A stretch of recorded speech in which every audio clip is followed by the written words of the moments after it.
Okay, let's start. Good morning, everybody. Chodesh Adar is sponsored by the Silver family.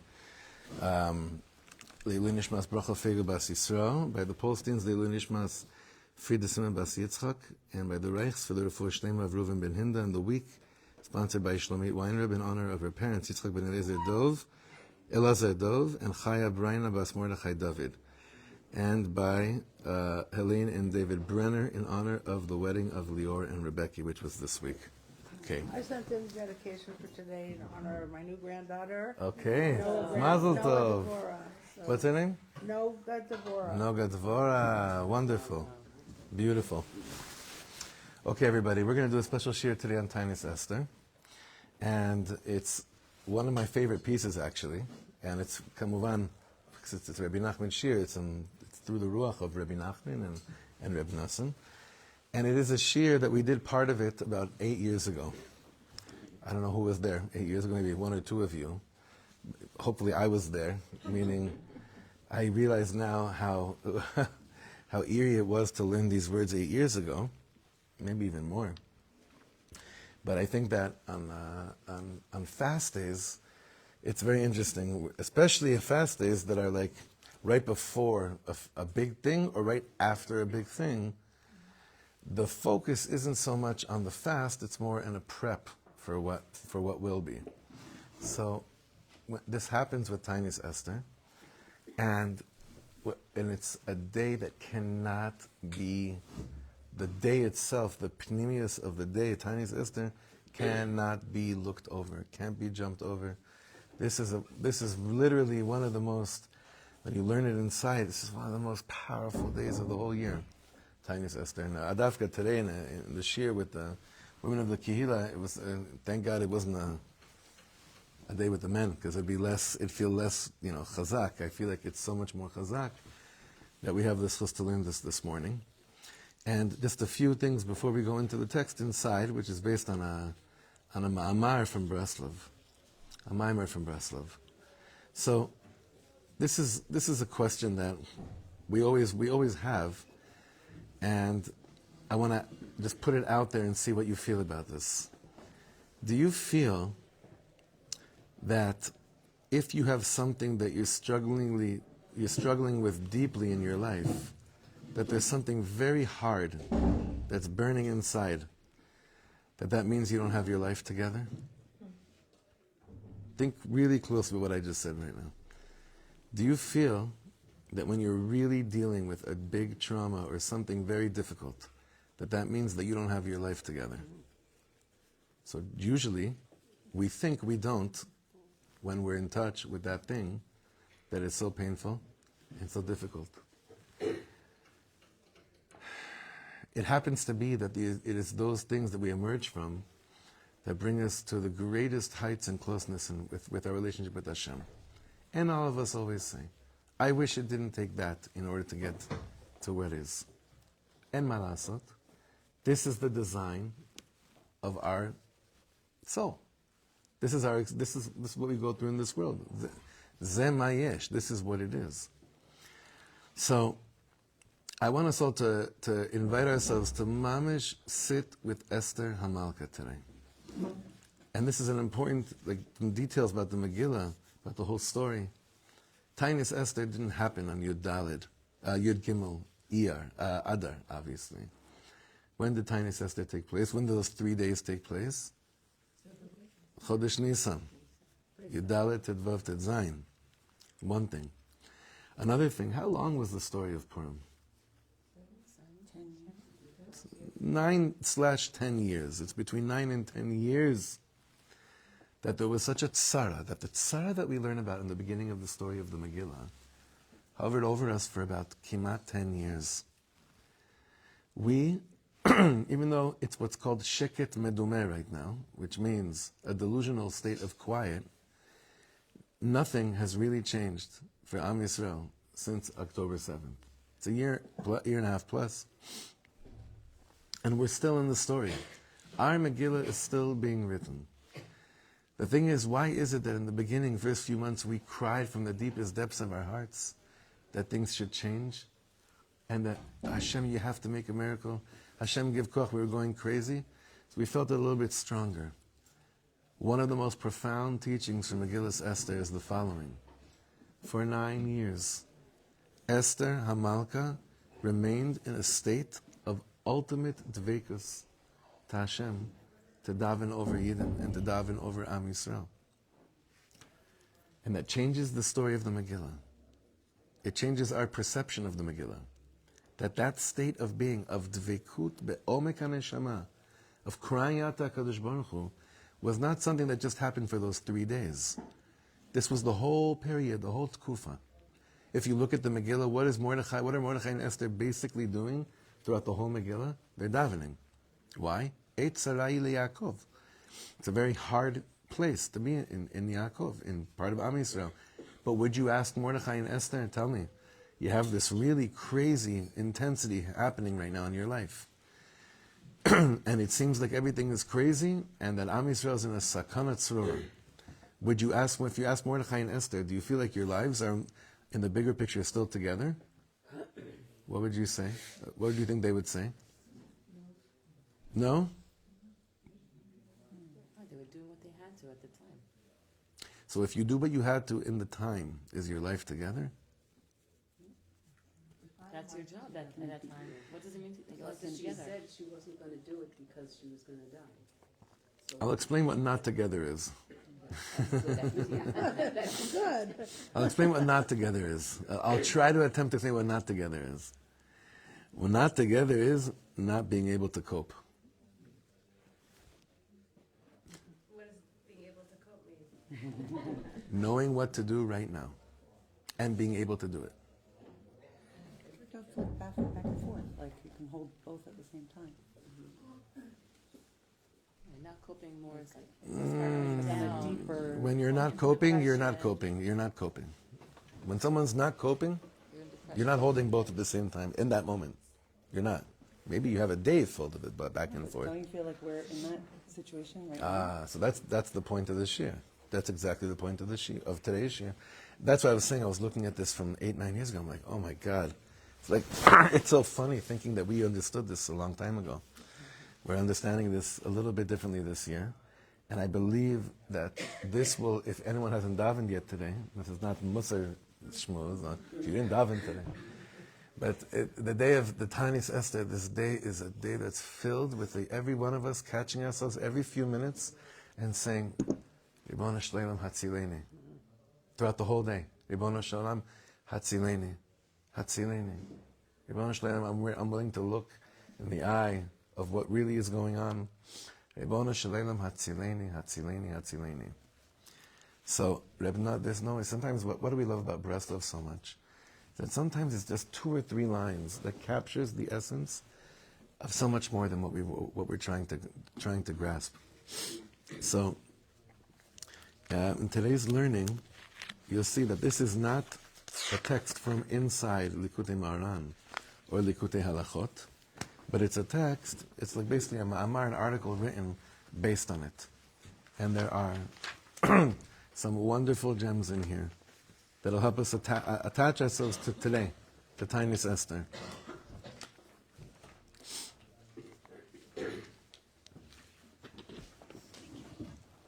Okay.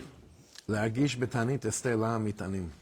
You know, often the men have to remind themselves during the year, during fast days, why are we, besides Yom Kippur maybe and Tisha B'Av, all the others, wait, what happened today? Wait, why are we doing this today?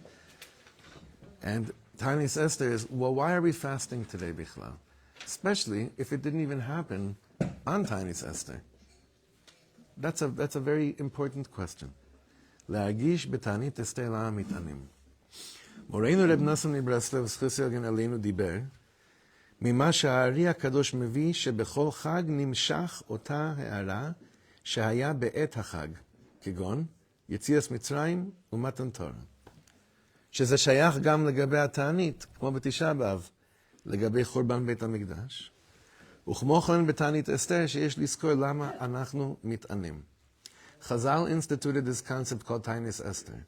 Of course, it wouldn't be shayach after the story of Purim and after Pesach that we would start fasting. Like Esther Amalka did, Yudalid, Tetvav, Tetzain, first day Yontiv Pesach, and first 2 days of Chol HaMoed Pesach. Chazal instituted that this time should be, the Hachana into Purim, should be today. And the Ari HaKadosh, the Arizal explains, that there is a He'ara every single time that we reenact and re-engage with the institution, with what Chazal have instituted for us, a He'ara, an enlightenment, an itzotz, a spark of that time is shining over us exactly now. For instance, it's beautiful that Shavuos happened one time on Matan Torah, right? When did Shavuos happen? Vav, Zayin. Every year Shavuos, what ends up happening? It's a day on the calendar. But why are we so happy? Like, what's the whole Inyan? It's that a shtickle of what took place back then happens again every single year on every single day. Lahavdil, from a horrible, just because it's Purim I'm going to say this, Lahavdil from a very ridiculous Torah I heard recently from the artist formerly known as Prince. Remember Prince? Not in this world anymore. Very far out dude. Very talented. I was so talented. I saw an interview with him where he was asked how old he is. So he asked the interviewer, he said, tell me, how many birthdays have you had? So the interviewer said, oh, you want my age, whatever, like 42. It's like, no. How many days of birth did you ever have? One. The day that you were born is your actual birthday. Every other year on that day, you're celebrating something that happened on that day. But that's not your birthday. Right? So that's what he said. That's why I stopped counting years, and that's why I look so young and good. That's what he said, right? But in essence, let's take that and let's v'nahafolchu it for a second. When's our birthday? Every single day. Nachon? Nachon. When it comes to Kedusha Samoadim, it's a little bit different. Kedusha Samoadim, Mekadesh Yisrael V'azmanim, the Zman, the concept of time, that's what the bracha means. The concept of time becomes sanctified. And it stands as this statute for every year, that on this day, the light and Kedusha that took place on this day comes down again on that day. That's why Shavuos is Shavuos. Pesach is Pesach. Purim is Purim. Tu B'Shvat is Tu B'Shvat. Chanukah is Chanukah because of the cause. That's what it means. What the Arizal says is that a light that happened on the day that we remember what happened, it's not just memory. It's not just commemorations. We are reenacting and reliving a he'ara, an enlightenment that happened on that day. So Chazal took the energy of the days that Esther Amalka and her ne'arot, gamani ven na'arotai atzum ken, and here we have it today, that if you really, really daven, and if you really want to be mekusheret and mekushar to Esther Amalka, not only is it possible because of today's today, but you'll actually feel Purim much deeper as well. That's the point. You don't just wander into Purim. Everyone talks about hachanot for Purim, preparations for Purim. Nachon, we've been learning about Purim for a while, but the real hachana for Purim is having enough guts to taste the bitterness of Ta'anit Esther. And yes, it's bitter. It's hard, very hard, because it's getting in touch with a potential tragedy.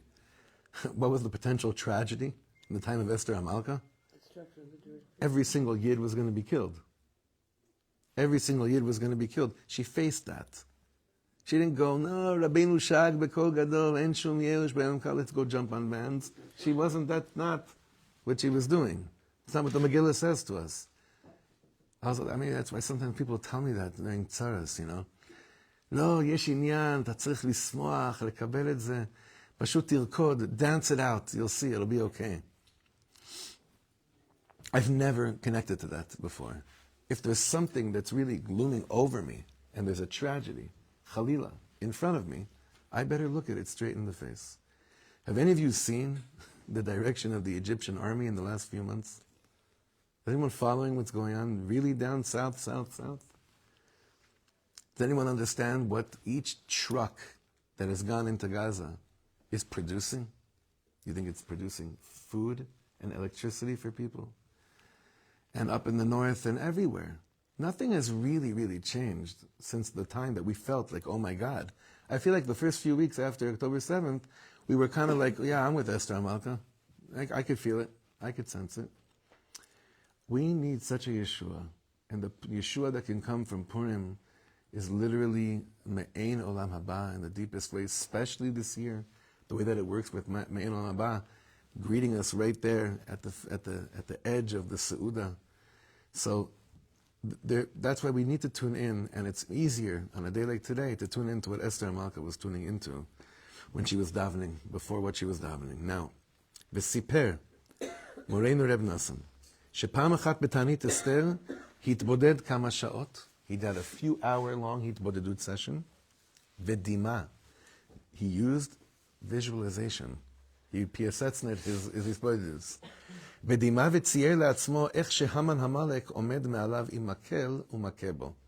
He did a visualization. He wanted to really feel Purim. Well, in the schus of your grandson, we don't have to worry about him hitting us over the head anymore. Sinwar, Yimach Shemo. It's drawn right in time, so it wouldn't be hit by the stick. Right. You know what I'm talking about? For those that don't. I talk about him every concert, every radio show, every podcast. I don't mention his name because he's such an anav, but her grandson took out Sinwar. They didn't know at the time it was Sinwar. Mamish. Adelo Yada, he took out Sinwar. He didn't even know he was taking out Sinwar. What is this? People ask me all the time, where do you get the inspiration from these days to keep on going? Are they kidding me? My next door neighbor took out Sinwar. What a world. What a crazy world. So Reb Nosson spent a few hours, he's pointed this, and he literally visualized that whoever is the Haman Amalek in their time is standing over him with the whip. Now what is so desperately what is so painful about what I just said right now is that we don't need to visualize that to imagine and to feel it, because that is what's happening right now still to brothers and sisters that we have there in Gaza. We don't really need to work too hard. All you got to do is read a testimony. All you got to do is look at it. Read it. These are not fake things. These are not fabricated stories. דברים שהיו ודברים שקורים עכשיו. So Reb Nosson had to go into visualization to visualize Haman Amalek standing over him. And Haman Amalek, same thing. We have this in front of us. Unfortunately, for the sake of coping, we've had to figure out a way to balance our lives and our mental health. So to a certain extent, we have shut a lot down just to be able to cope. Ta'anit Esther means it's like this, like today, you need to go there. Why? Because tonight is Purim. And tonight already, Be'ez Hashem, we believe, Tshuasam ha'isa lanetzach v'sigvasam b'chol dor v'dor. But I can only really taste the Tshuasam ha'isa lanetzach if I'm with Esther Amalka, k'mo shetzarich on Ta'anit Esther. Be'amar, and Reb Nosson said like this.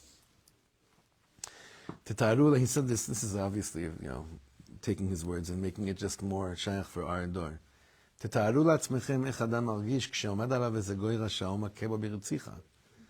בוודאי הפחד והכאב גדול מאוד וצועקים אז באופן אחר לגמרי. Imagine that literally you are standing in front of someone, an evil monster that's in front of you and whipping you.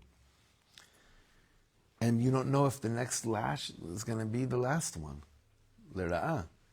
At that moment, הפחד גדול והכאב גדול מאוד. There's such fear. And the screaming is משהו אחר לגמרי. והבכיות הם בכי אחר לגמרי. And the tears, the crying is completely different crying. כך תיארתי לעצמי בעת התפילה והתבודדות. Reb Nosson says, this was my התבודדות. כאילו המן עמלק בעצמו עומד מעליי ונותן לי מכות רצח, וכך צעקתי ובכיתי לקדוש ברוך הוא. And that's how I ended up crying and screaming to Hashem Yisbarach. Now this is a place that every person in this room has tasted at a certain point in modern history, in our recent past. At a certain point, it's been like this. So we don't have to work so hard, again, on imagination and on visualization and illustration to connect to what Reb Nosson is talking about. It's just that we kind of don't want to go back to those places because it's so dark and it's so hard, and I get it. But for Ta'anit Esther, at least for a few minutes today, we have to go there. Because that's what this day is all about. Not l'shem to feel the pain, l'shem to prepare yourselves to feel the simcha that's going to be. V'ratza Moreinu Reb Nosson Zal. What was he attempting to do with this? La'achnis be'anash. Anash is Rashi Tevos for Anshe Shlomenu. Meaning, what's Anshe Shlomenu? Our chevra. Our group. So in Chabad there's Anash, in Breslov there's Anash. So Anash, our chevra. Actually, the men's Chabura is named Anash. It's because it's Toby and Dov's father's name was Nachum Shimon Kram, and it's memory of Anshe Nachum Shimon. That's what we call it, Anash. ורצה מורנו רב נוסון ז"ל להכניס באנש דרך קלה איך להתעורר. What Reb Nosson wanted to do is to give people easy access to wake up. This is a very easy exercise in order to really wake up. When? בעת שמפרש שיחתו אליו יתברך. At a time when you are, this is code word for his bodhidus, בעת שמפרש שיחתו אליו. At the time when you're speaking to Hashem and you're trying to give a perush to your words, to understand yourself. שירגיש ממש כאילו עומד עליו איזה אכזר, רשע ומכה בו. שבוודאי הכאב גדול מאוד, וגדולה צעקתו מרוב כאב. The pain is real, Reb Nosson says. The pain is real. And because the pain, when you're aware that the pain is real, when you're willing to admit that the pain is real, you know what else becomes real? The cry becomes real. The davening becomes real. The screaming out to Hashem becomes real. וכמו כן בכל אדם בית התפילה והתבודדות, עליו לצייר לעצמו איך שהסמ"ם עומד עליו ומכה בו מכות רצח.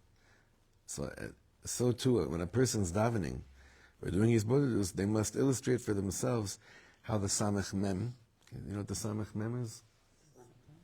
Yeah, we just don't even say the name. The samech-mem, the other side, is standing over you and hitting you makot retzach umitnakem bo, and is taking out their rage on you. Umachshilo ba'averos chamuros. So now we step into a little bit of a spiritual concept of Haman Amalek. Up until now, we've only been speaking about the concept of that figure, that it's very easy for us to have all these vicious animals, their faces in front of ours, and to feel it. But obviously, any single time this last year that you did something that you know you shouldn't do, I want you all to think of, this is like very important, it's just l'shem the limud. Normally wouldn't do this. I want you to think of something bad that one of you did this year. Don't raise your hand, don't say it, don't whisper it, this is no one's business. Only your own. You think of that one thing. And at that moment, I'm sorry. I opened up. Just one thing, not the whole Geschäft. One thing. And I want you now to picture someone standing on the side, smiling, saying, yeah. Woo-hoo! Smiling while you realize that you did something that you know you shouldn't have done, but someone, and then this other figure, mamish besimcha over it. Hana, such nachas. Over the bad thing. Over the bad thing you did and the dark place you took yourself to. Okay? I love that because it sparks like the competitiveness within us. Like, we don't want to let that side. Beta, exactly. Exactly. I want to take that smirk off that person's face. How am I going to do it? You're not going to believe what kind of a kadosh v'nai I'm going to become this year. That's also very important for the visualization. So we have both sides, always. Especially now, like we spoke about on Shabbos. You can't tell your children anymore that Amalek doesn't exist in the world. It's just an energy. They are. They are. But it's also that sad that smile, that smirk of someone so happy that right now you fell into that which you really tried so hard not to fall. Someone tries so hard to not talk Lashon Hara. And then you give in, and while the words are coming out of your mouth, you feel disgusting. Or I'll give you even a more closer to home probably example. That time you worked so hard on having utmost patience for your children, and then ad kan, as we say in Hebrew, water came to soul. Ba'u mahim ad nafesh. You could, and then you let out that scream at your child. That you realized while you were saying it, that you felt you didn't have any control. And that smirk is right there. That person's like, yes, this is so good right now that you're doing something that you really didn't want to do, and now it's making you feel like, geschmack. This is so good. You look at that, or you're struggling with alcohol, with drugs. You finally caved after being such a good boy or girl for so long. And the whole time that person is saying, you deserve to just chill. Go for it. No, you deserve it. This is the illustrations we're speaking about. Now, why are we doing this? Because we want to look, kind of like what you said, we want to look that person in the face, and then we want to emerge like a warrior, like a lion, and say, I'm going to beat you. And I'm not going to give in to those things that you so easily trap me into. This is also the Indian of Klipa of Haman Amalek, Asher Karcha Baderech. They cool you off while you feel like you're on the right way. While you have pride, holy pride, that you've wrapped yourselves around the life of Torah, mitzvahs, and meaning and love, and Kedusha, Simcha, Tahara, and Dafka there, they cool you off. And you want to look at that in the face and say, I'm so done with you, and I'm going to show you how this year. I'm going to wipe that smirk off your face. So that's the other side of things. Not just the physical side of Amalek, which is a real thing, but the spiritual side of Amalek. Is that so different from the Yetzer Hara? That's that you Not really. But Amalek is Reishis Gan Amalek. Amalek is the headquarters from where the Yetzer Hara then comes and finds ways to come and convince you of things. The reason we came to this language is because of what he said over here, machshilo, ba'avirot chamurot. Lachshil. You know what lachshil means? To set up a stumbling block, to make you, kishalon means a failure. So to fail you with horrible averas, shezeu akev agadol benishmato, which is the real pain for your soul, ve'en be'yicholto la'asot shum davar. And what's left at the moment that Haman Amalek is right there? The moment you're about to scream, the moment you're about to say Lashon Hara, the moment you're about to take a drink, the moment, or if your Indian is that, whatever the Indian is, doesn't matter what it is. What's left for you? You have nothing at that moment. It seems that Amalek has said to you, God designed you without self-control. At that moment, you're going to say, Ibon Shleim, I want to prove him wrong. But the only way I can prove him wrong is if you help me.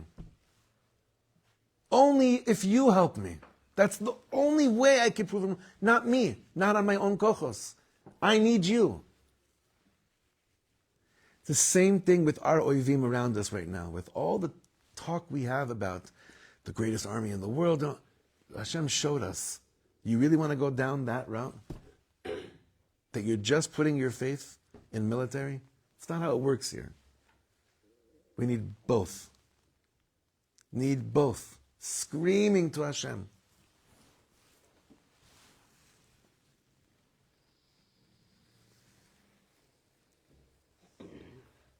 רק לצעוק ולזעוק ולהתחנן על מר נפשו. שאז התפילה היא באמס ובכוונה אמיתית. והצעקה היא מפנימיוס הלב בלי שום פניוס כלל. You know what happens with this? With what we just built up over here? When the davening is for real and with real kavana, and the tza'akah, the screaming, is from the depth of the heart, and it has no pniot, which means it doesn't get distracted. What you want to scream to God gets screamed out. What you want to cry out doesn't get distracted. Sometimes it drives us crazy. We start to tap into this, but because of the world we're living in and the distractions, we're out of there. It's done. Now I saw in another sefer, and I forget now where, is that what Esther HaMalka, what was she really crying over? Was she crying over just that the Jewish people should be saved? Or perhaps she was crying over something else.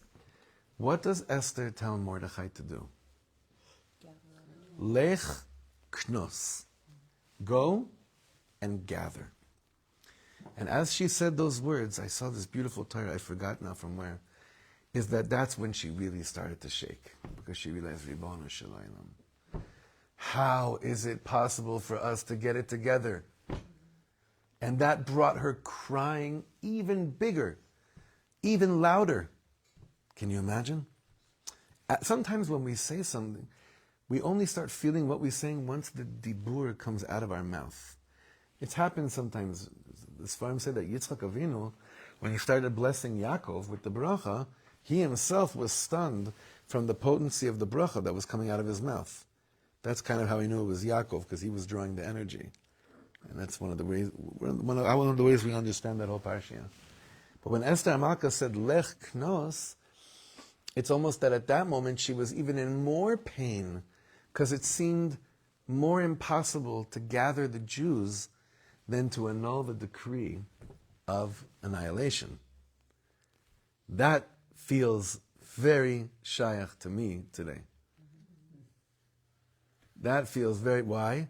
Because that same monster over there is smiling on the side, say, go do another Achdus event. Let's see how long it lasts. How many people are going to come? Anytime someone wants to do something nice. Because of the world of comments that we have today, there's a mabul of people that are waiting there to just unleash something that contradicts the beautiful thing you tried to do. I'll give you a crazy, crazy example. This last week on, I don't even know what on channel 12, what's Keshet? I know what channel 14 is, don't worry. But Keshet is 12, right?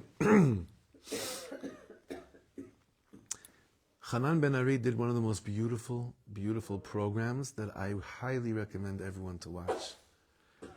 It was a show called Re'ayon Meyuchad, which means special interview. It's based on a series somewhere else in the world, where he was brought into a room with about 30 people that are on the spectrum. And some more, some less. And the concept was, ask anything you want. The person that's being interviewed has to agree to be asked and answer any question in the world. Now, obviously, the chevra that are more, on the spectrum and with like low functioning autism. So one thing about that is that there's no real filter, and there's brutal honesty. So the questions were like, Lama itgarashta? Like to his face. Why did you get divorced? What's the most embarrassing thing you feel right now about yourself? All these are crazy questions. Some beautiful questions, but they're all beautiful questions, but very raw. Very raw. And he didn't treat them like, oh, Nebuch, I'm going to talk to you like little kids. He's so wise that he spoke to them mamash begova einayim, like we say. Really special, kovadik. And it was a very emotional show. Very, very, very emotional. And what could you say? Like, so beautiful. And you see now all these different groups that weren't involved in the program that also do holy melacha of special needs, felt the need to voice their opinion that it's usher to use the people that are on the spectrum to get ratings and stuff like that. Like anything you could imagine. Like, honestly, it was such a moment of lech knos. It really was. And you see so often people try to do beautiful things. There's someone there that's waiting. Who is that? Where is it coming from? Amalek. That comes from Amalek. Asher karcha baderech. You're about to feel warm. You're about to feel chazak. It's about to be a moment of real mashu tov. And he comes and he says, I'm going to cool you off. Perfect example. I highly recommend seeing the show. It was Mamash. There's a link for it somewhere. It was so unexpected. I was like, really, Mashu, I couldn't believe it. He told me he was davening the whole time that Shelo tetzeh takala miyadi. He said that how do you say that? That there shouldn't be that's something that could be perceived as not holy shouldn't come out of such a moment. But this happens all the time. All the time. So Esther Amalka, go back to her for a second. She's saying Lech Knos, but can you imagine from what place she told Mordechai Yehudi Lech Knos? She told Mordechai Yehudi from such a scream inside, knowing how difficult it is to do a Lech Knos. And because she was willing to admit that to gather Yidden together is the hardest thing in the world. Therefore, her scream for it came from the deepest place in the world, thus causing it to happen. And there was a Lech Knos in the time of Shushan. How long did it last for? Again, the end of the story of Purim is not a happy story. Like the end, meaning not that last perek. Although some say that actually, Hasn't ended yet. that, right, but I'm saying some say even the end of the Megillah, we joke that, what's the last rah, boo in the Megillah? That Achashverosh put taxes. It's a kilu became a cute thing. But actually, that shows that nothing really changed. He went right back, he started taxing again. But for a few minutes in the story of the Jewish people, there was a Lech Knos. But how did it come? It came from someone that realized how difficult it really is. It even says about Mordechai that he was loved by most, but not by Rov Echav. Nachon. Weren't they afraid for their lives? Like, isn't that alone? Bring them together to gather? If it did, then there wouldn't be a need for Esther Amalka to gather anybody, if it was happening already. I'm just having a hard time understanding what was the difficulty in getting them together. Because they're Jews. What do you mean? Right, look at There's today's no... It's like bringing together kikar shapifim and oil advoratic, the same people. Yeah, different opinion. Yeah, just bringing them together. It's not it's not hard to. It's not hard to. See today, but then it just seems like there was one enemy and they all had to get together to fight him. Same thing today. Seems like that. It's true. It's crazy how much we're in. The Megillah has not Megillah is not finished. It's really wacky. The Megillah hasn't finished. We're right there. Okay. וזהו העניין של Ta'anit Esther, third to bottom paragraph. להרגיש בכל לבבו עומק הכאב הגדול שעובר עליו ואיך שהוא עובד עצות. To feel with all your heart how I got nothing. Oved etzot means I just got nothing anymore. It's not because I didn't try. I've tried. And it's not because I'm trying to be a cop-out right now. I just have no Eitzah. I don't have another plan. I can't see it any other way. And Ribono Shel Olam, I don't want to be in this place, but maybe you want me to give up on all the different plannings and thoughts and opinions that I had to finally come to you and say, Ribono Shel Olam, Becha batchu aveiseinu. Just in you I put my trust. And because I'm going to scream out from such a lost place, I know you're going to listen to me. And Hashem says back, I know, but why are you so scared to admit that you need me? What scares you? What are you scared you're going to give up on? Something you never had in the first place? So, וזהו העניין של Ta'anit Esther, להרגיש בכל לבבו עומק הכאב הגדול שעובר עליו ואיך שהוא עובד עצות, ואין לו מיצווה ואין לו מיוצווה, ויצעק אל הקדוש ברוך הוא, כמו שעשה מורנו רב נסן שצעק כל היום אליו יתברך. וכבר אמר רבינו הקדוש רבי נחמן מברסלב ורבי נחמן סרז נסיך סרן, שצריך כל אחד ואחד לצעוק להשם יתברך, ולישא ליבו אליו יתברך, כאילו הוא באמצע הים תלוי על חוט השערה. If you ever really want to taste intimacy with the Ribono Shleilim, that level of real closeness of dveikus, you must bring yourself to feel like you're in the middle of the ocean and it's a storm, and you're holding on to the sail for dear life. והרוח סערה סוער עד לב השמיים, and the storm is storming up to the heart of the heavens. עד שאין יודעים מה לעשות, that I don't know what to do. וכמעט אין פנאי אפילו לצעוק, and I don't even have a second to even scream to you, because I'm busy trying to save myself. אבל באמת, בוודאי, אין לו עצה ומנוס. כי אם לישא עיניו וליבו להשם יתברך. It's true. You don't have another plan C, D, B, O. You have plan A. And plan A never changed. Plan A was, just call out to me. Just like our children do when they need us. Just like my Nachman started screaming at 4:20 this morning. I need Abba. He knows. He knows. You know. He didn't. I didn't do anything. He went back to sleep. But that's what he felt at that moment. And he screams. Start thinking, maybe the way to get myself out of, like, maybe if I position myself in an angle of, it's not, kid needs something. I need mommy. I need daddy. I need Ima. I need Abba. I need Abba.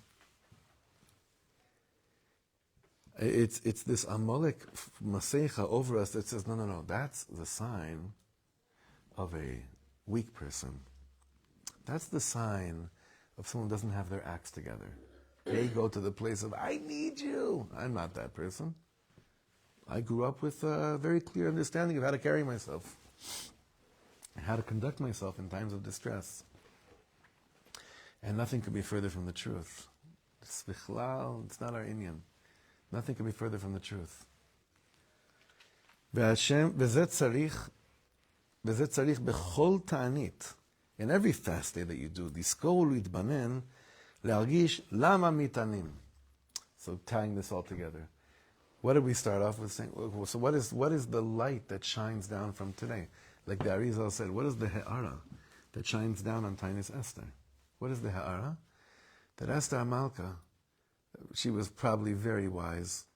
We know she was. She was very smart. She was very attractive. She was very lonely. En la'av va'em. Mamish, the pasuk in Tehillim of the David Hashem Ari V'ishi, some says Mamish about Esther Amalka, ki avi v'imi azavuni, v'Hashem yasfeini.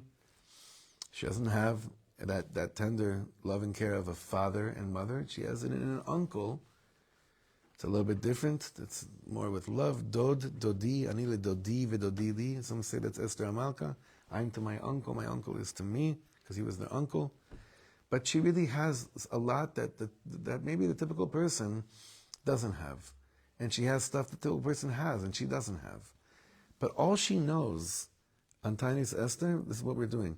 Ta'anit Esther means all we know is, like, wherever you find yourself in your life, are you able to reach the place of vulnerability of realizing, I need you, HaKadosh Baruch Hu. I just have to scream out to you. Me'omek alev. And not while I'm making other alternate, other plans. Fully on to the Ribono Shleilim. You have to remember this in every fast while we're fasting. And here he says, "V'lavi omek ke'evo v'tzracha ve'elav yitbarach, v'lashuv b'tshuva v'az bevadai yifal ha'yeshua gdola." Simple. You bring your pain before Hashem. Is that easy? It's not. Then it gets harder. V'lashuv b'tshuva. And then, I'm taking upon myself a real life of emes. Ve'az, bevadai yifal ha'yeshua gdola. I think the greatest tshuva we could start with is by admitting to Hashem that aside from just telling our children that we love every Jew, we don't know how to actually pull a lech knos. We don't know how to actually do it. It seems so far and distant. It's an illusion, because when you get close to someone, that's not like you and you start talking at all. We don't even know how to get the siach together the way we need to do it. And this is the pnimius of Ta'anit Esther. So I just want to encourage everyone today to grab a few moments. Right now after the shir, in an hour, set timers. I'm probably going to set a timer on my phone every 45 minutes I want to do for the rest of the day. Because I know if I do every 15 minutes, I'll turn it off after like the third one. It'll be too annoying. But like every 45 minutes to stop, take Esther Amalka with me, and scream to the Ribono Shel Olam. I'm not pretending that I'm such a hero. I'm not pretending that I'm so smart and so wise and so powerful. Ribono Shel Olam, Purim is tonight, but back then she didn't know Purim was going to be tonight. And I don't know when my Purim of today is going to be. I don't know when all these enemies around me will just lay down their weapons, if ever. I don't know how it's going to end. But I do know with all my heart and soul that I believe that the only direction to take my heart and my pain towards is just you, HaKadosh Baruch Hu. And guess what? I'm scared to do it, and I'm still going to do it. And to actually say those words, I'm scared to break down. I'm scared to lose it for a few minutes and not cope. But ma baya, you could still do something even with pachad. One time, Rabbi Raz Hartman told me that line, and it really stuck me deep. We were talking about someone that was having a hard time in the dating scene. They were so scared. They're going to make a mistake. We were learning in a kollel together in Yerushalayim for a while. And he said to the person,